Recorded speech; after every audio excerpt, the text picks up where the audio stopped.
All right, welcome back to another Stillwater fly tying episode. Today we're going to tie the Limey, just another variation of the popular chironomid. This one is a must-have in every Stillwater angler's fly box, your arsenal. It's just a go-to pattern for me. Before I get started, I want to send out a big thank you to the Facebook Stillwater page. You guys have been amazing. I've loved all the comments, the likes, the subscriptions, the views on my YouTube videos. Thank you. It's been awesome. And secondly, I just want to send out a big thanks to Trout Waters, who carries all this supplies and has it locally so I can save money on shipping. It's been great. The guys have tons of info, tons of knowledge in there. So if any of you guys are struggling with your fly tying patterns, go in there, give them a shout. They also have a great online store with tons of these materials. So shop local, support the local guys, and yeah, let's get tying. All right.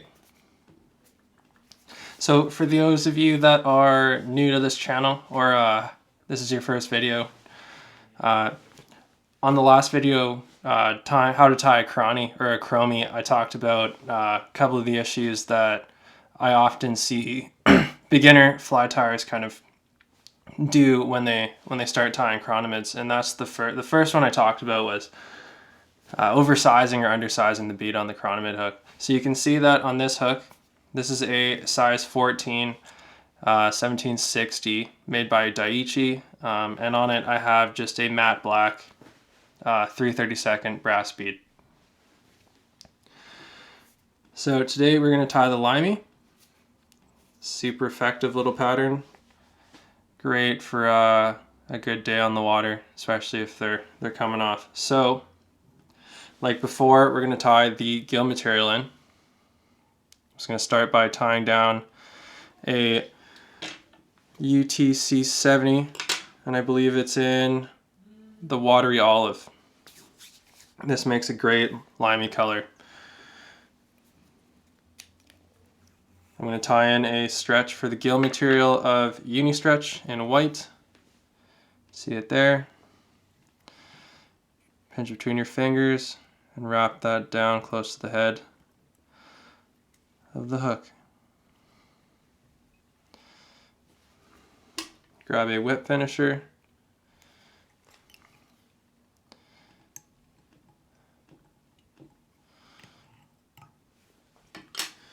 Pull it tight and then cut the thread close.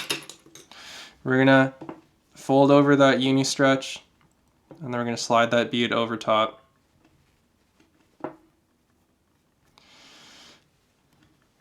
And there you go. So with your scissors, you're going to cut that Uni-stretch just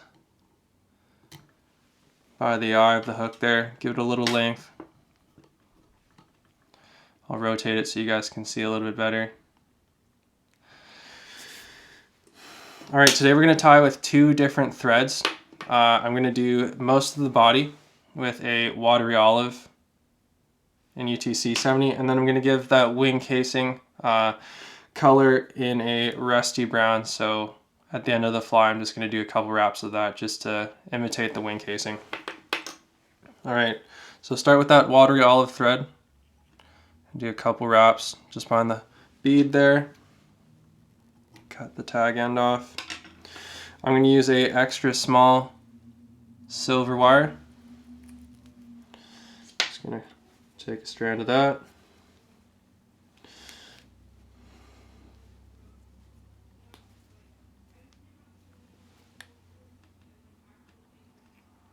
And just tie that in. And like the last video, I'm going to spin out that thread counterclockwise, flattening out that UTC all the way down. And I like to go about halfway down from the point of the hook down the shank. It's about halfway down that bend.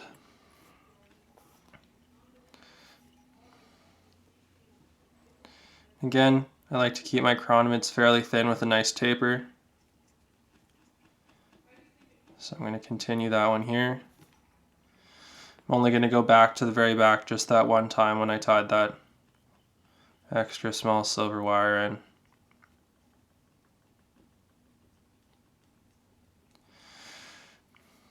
The more you tie these chironomids, the better you guys are going to get at building up that nice smooth taper. So don't be frustrated if you guys don't nail it first try.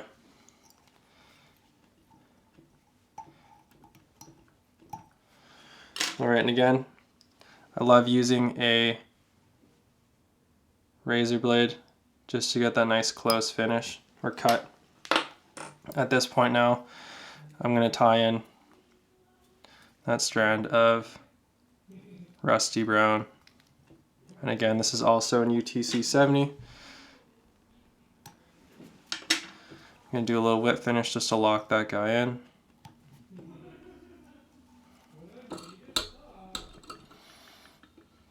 Hang the thread on the bobbin cradle. Got a straggler up there. Okay, and then again, I'm going to do 6 or 7 wraps just to imitate those body segmentations.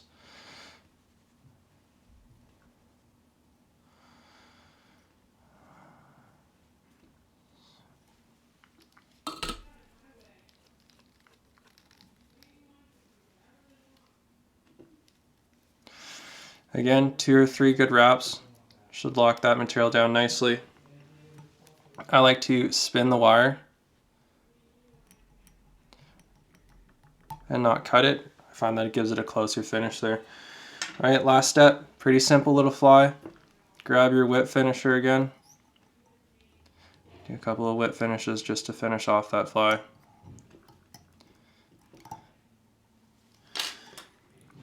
Grab that razor blade, get a nice close cut, and then we're going to grab our glue applicator. We're going to do the hard as nails penetrator again and just do a nice finish just to lock all that stuff down. Give it that nice gassy look to the body.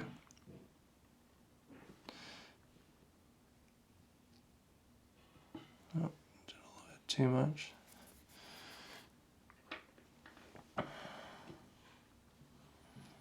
Perfect. And there we are. Alright guys, thanks for watching. Thanks for the support.